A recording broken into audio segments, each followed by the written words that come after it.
Halo teman-teman, perkenalkan nama saya Stewart Louis Francisco Kauna.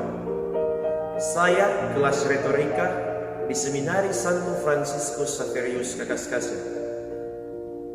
Saat ini, saya akan membahas tentang orang kudus yang ada di dalam gereja Katolik. Tentu kita tahu bersama bahwa orang kudus yang ada di gereja kita, gereja Katolik, sangatlah banyak. Tapi saat ini, saya akan membahas satu orang kudus yang biasa kita peringati pada tanggal 14 Februari. Siapakah dia? Saya akan membahas tentang Santo Valentinus. Dan bagaimanakah ceritanya? Kaisar Romawi yang menjabat saat itu, Claudius II, melarang para prajuritnya untuk menikah demi membangun sebuah tentara yang kuat. Ia percaya bahwa keengganan para pria di Roma untuk bergabung dengan tentara itu karena ikatan yang terlalu kuat dengan para istri dan keluarganya. Demi menyelesaikan masalah itu, Kaisar Claudius II melarang segala bentuk pernikahan serta pertunangan di Roma. Namun ada satu orang yang berani menentang sang kaisar. Ialah Santo Valentinus yang pada saat itu ia seorang pastor. Sang pemuka agama yakin bahwa dekret kerajaan yang dikeluarkan Claudius II sangat tidak adil dan tidak berperi kemanusiaan.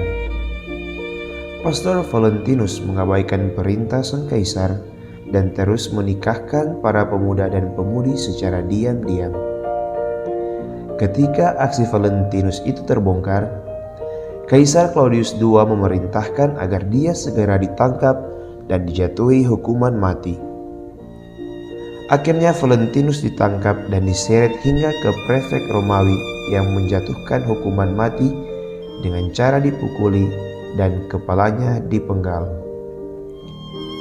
Menurut cerita yang beredar, Valentinus dieksekusi mati pada tanggal 14 Februari 278.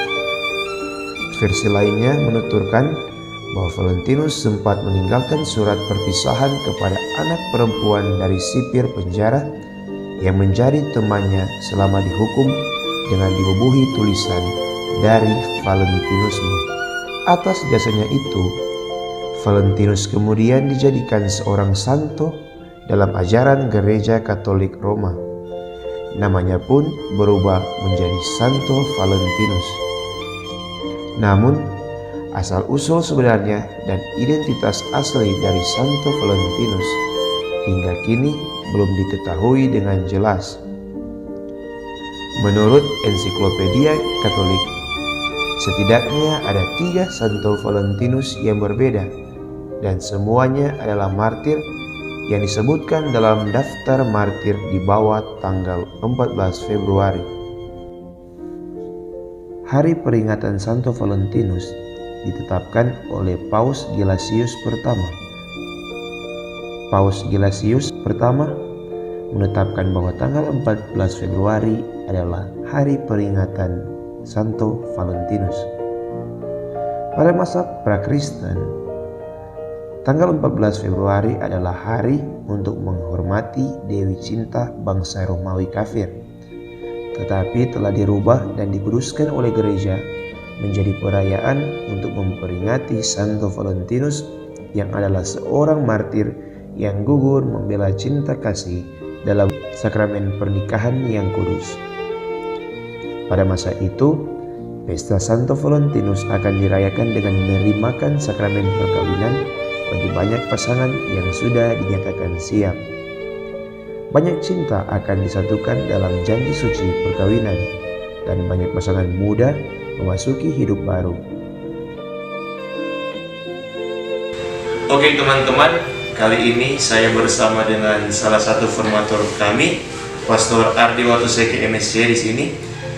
Saat ini saya akan bertanya kepada Pastor beberapa pertanyaan yang mungkin bisa mewakili pertanyaan dari teman-teman.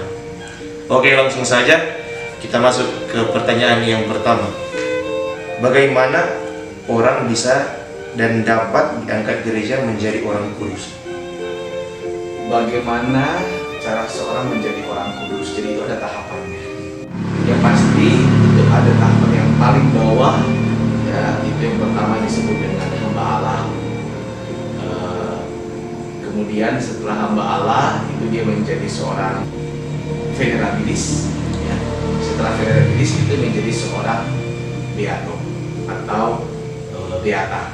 Itu namanya proses beatifikasi. Sedangkan dari beato atau beata ke orang kudus dapat santo atau santa itu namanya proses kanonisasi.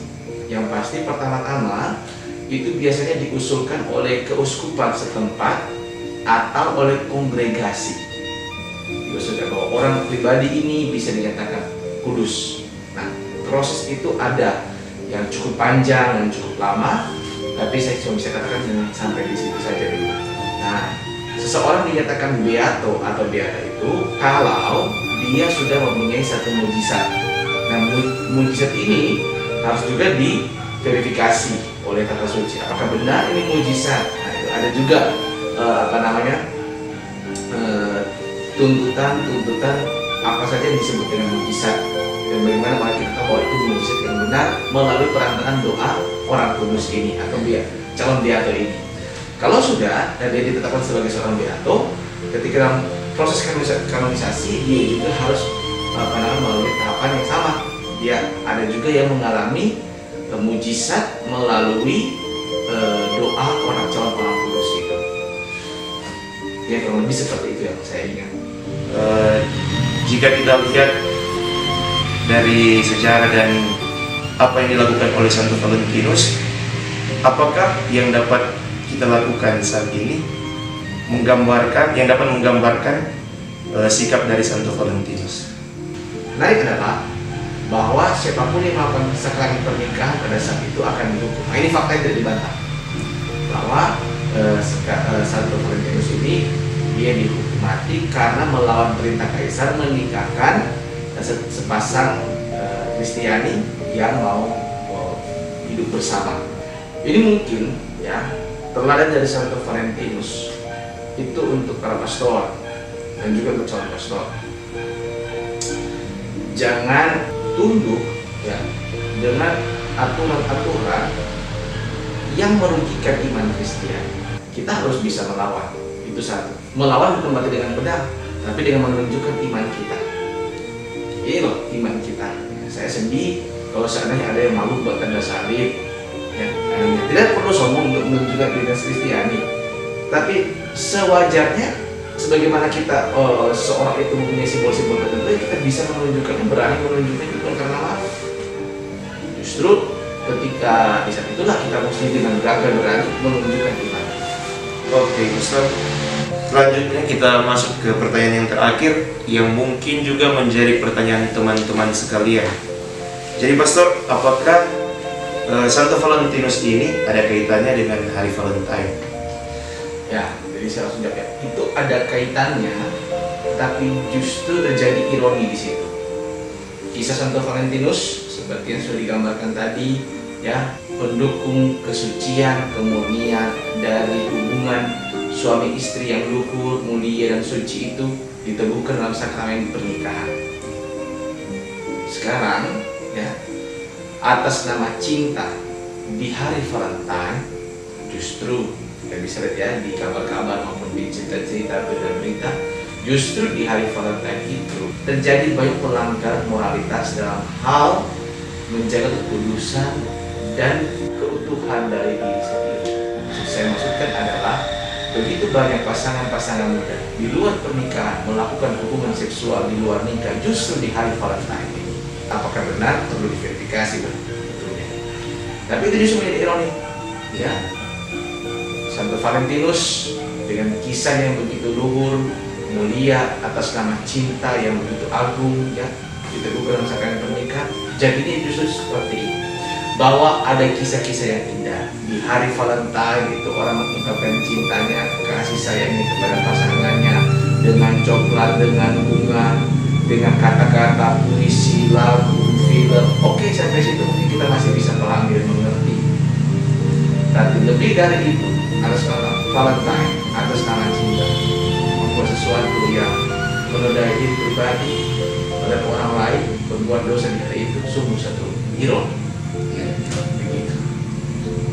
Ya, oke. Terima kasih Pastor atas kesempatan dan jawaban-jawaban yang telah diberikan, yang mungkin bisa mewakili pertanyaan dari teman-teman sekalian. Untuk itu terima kasih teman-teman atas perhatian dan terima kasih telah menonton video ini.